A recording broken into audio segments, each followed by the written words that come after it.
it fueled me. There was a lot of new kids, so tradition-wise, we expect the same things every year. We try and win the division, then the league, then the district, and compete in the states.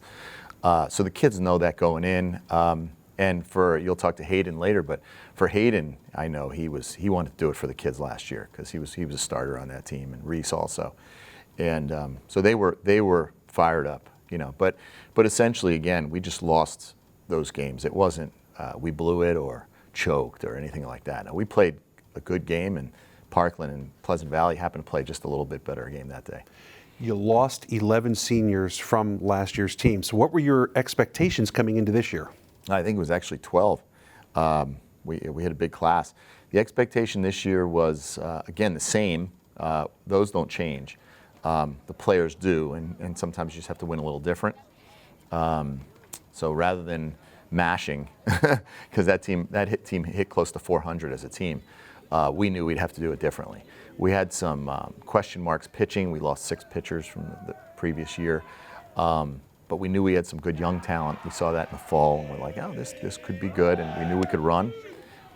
We can usually always bunt and manufacture runs. So we knew it'd have to be a little different, win a little different, but we knew we could be successful if we put in the hard work.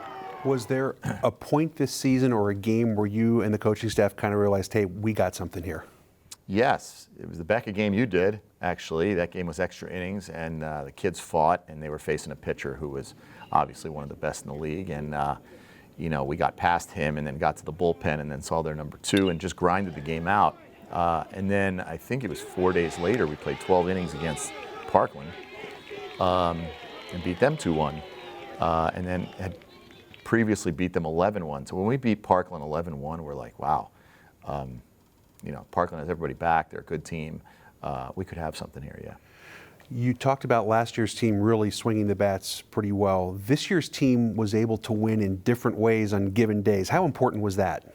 Yes, I'm going to use the word grind because the pitching staff did really well. Reese D'Amico behind the plate. Again, he called pitches this year, and the team had like a 1.47 ERA. That's unbelievable. But the defense some days was very good. Those cold days, it's hard to hit. We stole a lot more.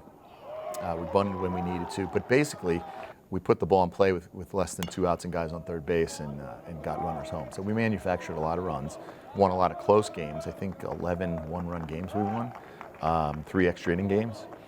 And the kids, I call that grinding, just finding a way to win. Just a few seniors on your roster this year. So how important was the development of your sophomore and junior classes over the course of the season? Well, I give a lot of credit to their parents and some of the places they play, outside of us. They were a very mature group, coached real well coming up, and you can always tell. If you have a group that is coached really well, then you can take the detail level even further. So we knew we had that kind of crew.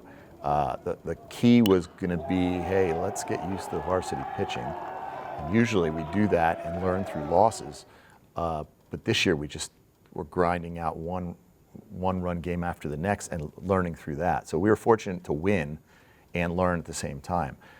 So they matured pretty quickly, and I'd say by the 8th or 9th game, the young crew was now veterans. You mentioned Reese D'Amico, your junior catcher behind the plate. It seems like that motor never stops. He's a high energy guy, very intelligent, and just lives the game. And he is the first guy in 20 years that we let call pitches. And well, first of all, you got to want to call pitches, and some don't want to. And then after you want to, can he do it? And he could definitely do it, and we saw that, so we let him, and he did a great job. How much do his teammates feed off his energy and his leadership? When the Yankees lost Paul O'Neill, they didn't win another championship. He was very intense. I liken it to that. If it's not, I think the coach at Hazleton said, good teams are led by coaches, great teams are led by players. Well, if it wasn't us saying it to the kids, you don't want to mess up or lose because Reese would be upset. So he's that kind of kid. He wants to win all the time, and he's very intense, and he's thinking baseball all the time, and good kid. And then Hayden O'Neill, one of your seniors, kind of seems to be at the other end of the spectrum, more of a reserved, quiet kid, but boy, he had a great year for you. Right. Well, he's a very logical thinker and very reserved, and he keeps things calm. But yeah, he's great. He played for us as a junior, and pitching and hitting, he stepped up for us. Noah Gouch-Quirk, I mean, he hit .392. That's usually good enough for a sophomore. He gives up 1 earned run on the mound the entire year. How special could he be?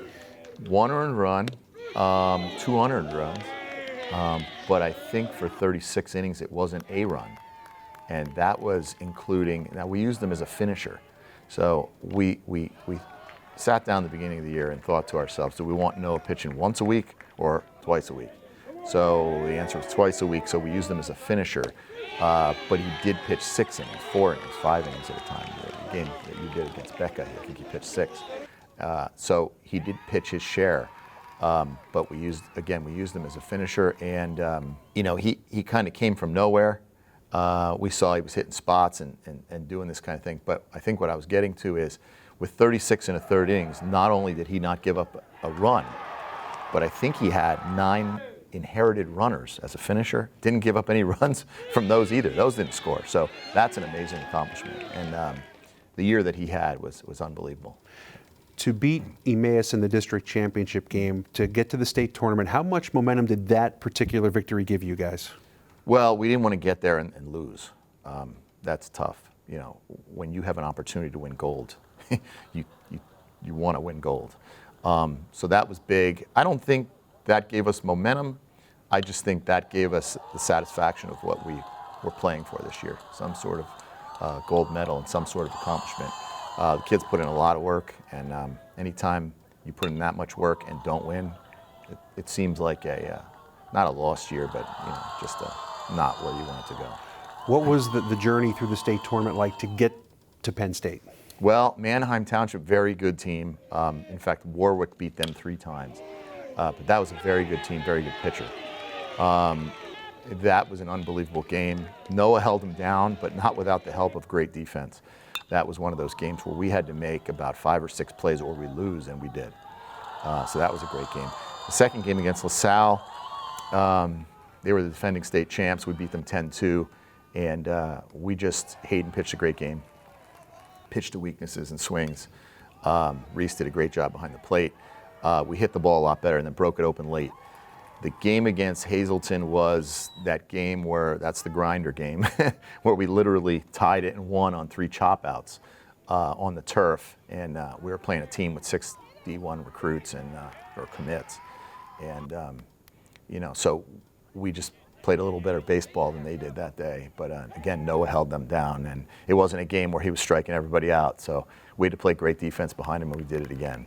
So it was an amazing trip to Penn State, and we just came up with 3 very good games. I'm not sure we made an error in any of them. What was the state championship game experience like? Well, Warwick was a very good team. We faced a lefty throwing about 90.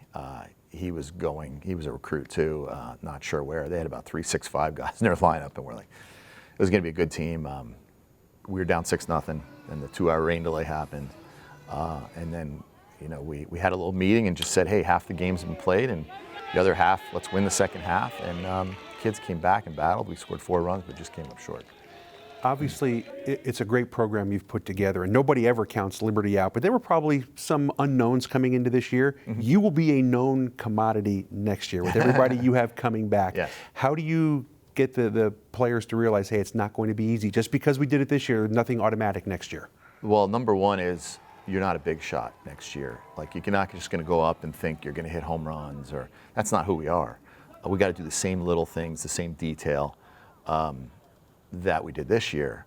They're good baseball players. They're not just, I'm going to get in there and hit the ball 400 feet and we're going to win by just throwing gloves on the field. So all the little things we did this year, we have to do again.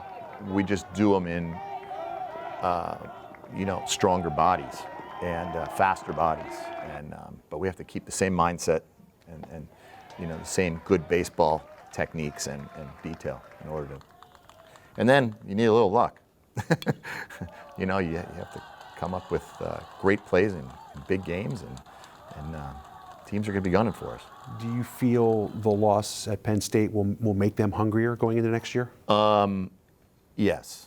You know, I had to coerce a couple back to the line because they didn't want a silver medal, which is like, get in line, get your medal, you know. But I get it, and that's the way they are. They don't want to lose, and that's the good part about them, and sometimes, you know, it's the not so good part about them, but it makes them great competitors. Congratulations on a fantastic season. Look forward to seeing you guys next year. Oh, thank you. Thank you very much.